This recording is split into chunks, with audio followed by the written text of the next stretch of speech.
குழந்தை போல நடப்பதென்ன சுவாமி மலையிலே, தீ கொழுந்து போல சிவப்பதென்ன திருச்செந்தூரிலே.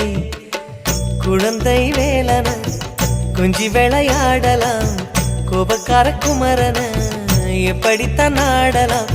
குளத்தை போல மனசு கலங்குது, குமரா தெளிய வச்சா ரொம்ப நல்லது.